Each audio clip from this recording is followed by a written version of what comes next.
ফিরে এলাম নতুন আর একটা ভিডিও নিয়ে। আজকের ভিডিওতে আলোচনা করব ধর্মমঙ্গলের কবি রূপরাম চক্রবর্তীকে নিয়ে। তো চলো কথা না বাড়িয়ে সরাসরি চলে যাই ভিডিওর মধ্যে। ঐতিহাসিকগণ রূপরাম চক্রবর্তীকেই ধর্মমঙ্গল কাব্যের প্রাচীনতম কবি বলে মনে করেন।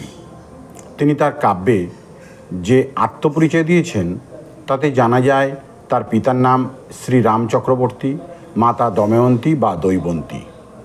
নিবাস ছিল বর্ধমান জেলার শ্রীরামপুর গ্রামে। কবি তার জ্যেষ্ঠ ভ্রাতার হাতে অনেক নির্যাতন ভোগ করেছিলেন। গ্রন্থোৎপত্তির কারণ হিসাবে তিনি জানিয়েছেন যে একদা এক বাঘ দেখে তিনি পুকুর পাড়ে গেলে সেখানে স্বয়ং ধর্ম ঠাকুর তাকে দেখা দিয়ে বলেন, কি বলেন? বলেন, আমি ধর্ম ঠাকুর, বাঁকুড়া রায় নাম, 12 দিনের গীত গাও শোনো রূপরাম। রূপরাম গোয়ালভূমির রাজা গণেশের আশ্রয় লাভ করে সেখানেই গীত রচনা করেন।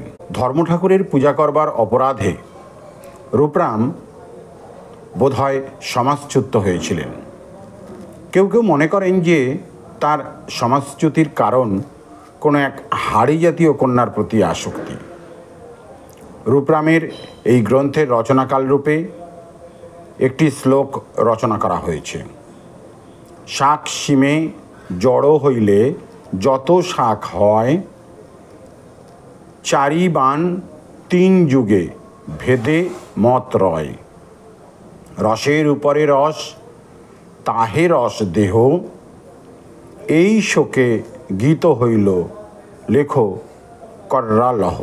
এর আবার পাঠান্তরও আছে। যা হোক, সহজ বুদ্ধিতে এ থেকে সন বের করা দুষ্কর হলেও উদ্যোগী পুরুষগণ এ থেকে একাধিক তারিখ উদ্ধার করেছেন। সেটি 1590 খ্রিস্টাব্দ, 1649 খ্রিস্টাব্দ কিংবা 1726 খ্রিস্টাব্দ, অথবা অপর কোনো তারিখ হওয়া বিচিত্র নয়।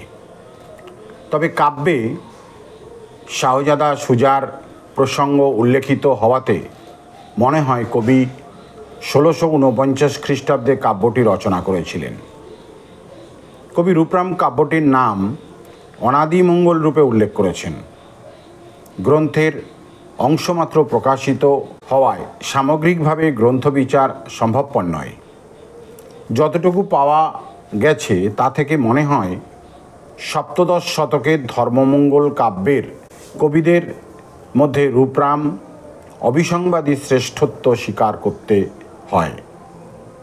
ডক্টর অসিত কুমার বন্দ্যোপাধ্যায় বলেন, কোনো কোনো সময়ে তাকে প্রায় মুকুন্দরামের মতো প্রতিভাশালী মনে হয়। বিশেষত করুণ রস ও হাস্যরস পরিহাসে তিনি মুকুন্দরামের সমকক্ষ। তার প্রতিভা ছিল বলে ধর্মমঙ্গল কাব্যের পরবর্তী কবিরা অনেকেই তাকে অনুসরণ করেছেন। তো এই ছিল রূপরাম চক্রবর্তী ধর্মমঙ্গলের কবির কথা নিয়ে আলোচনা। যদি ভিডিওটি ভালো লাগে তাহলে অবশ্যই চ্যানেলটিকে সাবস্ক্রাইব করে রাখবে এবং লাইক কমেন্ট করে পাশে থাকার আহ্বান জানাচ্ছি। ধন্যবাদ।